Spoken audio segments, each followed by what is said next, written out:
PSC পৰীক্ষাত নগৰবেৰাৰ অবিনাশ মেধিৰ সফলতা উৎফুল্লিত হৈ পৰিছে অঞ্চলবাসী।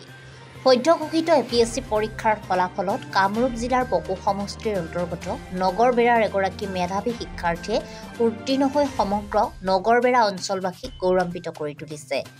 নগৰবেৰাৰ অবিনাশ মেধিয়ে এপিএছচি পৰীক্ষাৰ ফলাফলত এছিষ্টেণ্ট একাউণ্ট অফিচাৰ হিচাপে উত্তীৰ্ণ হ'বলৈ সক্ষম হৈছে।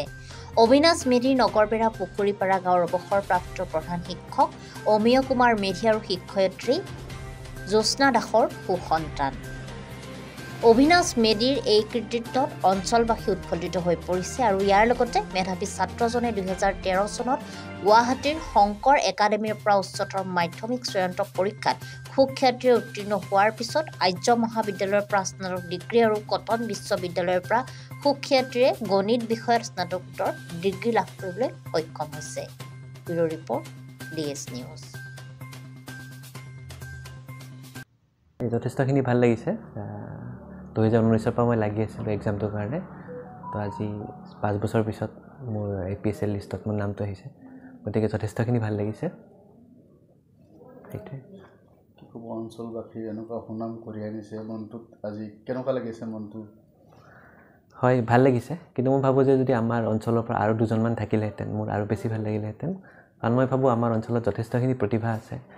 আমি যদি সকলোখিনিয়ে চেষ্টা কৰোঁ এনেকুৱা এডমিনিষ্ট্ৰেশ্যনৰ এক্সামত সোমাবলৈ, তো মই ভাবোঁ যে আমি আৰু সুনাম কঢ়িয়াই আনিব পাৰিম আমাৰ অঞ্চললৈকে। উঠি অহা প্ৰজন্মৰ ছাত্ৰ ছাত্ৰীৰ বাবে কি ক'বা? হয়, মই এইটোৱে ক'ম যে চেষ্টাৰ অসাধ্য একো নাই। যদিও বা কোৱা হয় যে APSCৰ পৰীক্ষা বহুত বেছি টান বা তেনেকুৱা, কিন্তু মই ভাবোঁ যে বহুত তেনেকুৱা একো নহয়। কষ্ট কৰিলে নিশ্চিতভাৱে সফলতা লাভ কৰিব পাৰি। গতিকে মই ক'ম যে চেষ্টা কৰক, চেষ্টাৰ অসাধ্য একো নাই। কোনটো বিভাগত সফলতা পাইছে? মই বৰ্তমান APSCৰ এছিষ্টেণ্ট একাউণ্টছ অফিচাৰত মই 37 ৰেংক পাইছোঁ। হয়, ভাল লাগিছে যথেষ্টখিনি ভাল লাগিছে। হয়, মাক হিচাপে মই যথেষ্ট সুখ অনুভৱ কৰিছোঁ। ই যিখিনি কষ্ট কৰিছিলে, চেষ্টা কৰিছিলে, তাৰ ফল এটা পাইছে। গতিকে মই ভালেই লাগিছে, যথেষ্ট আনন্দিত হৈছোঁ।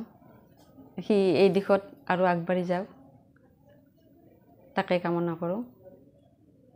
ভৱিষ্যতেও এনেকুৱা পৰীক্ষাবিলাক আৰু দিয়ক, আৰু বেছি ভাল ফলাফল হওক, আৰু তাৰ যিটো সপোন আছিল সেই সপোনটো কিছু এধাপ আগুৱাইছে সপোনত, কিন্তু আৰু আগুৱাওক সেইটো আশা কৰিম।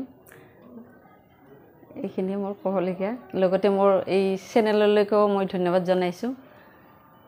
আটাইলৈ ধন্যবাদ থাকিল। এইখিনি।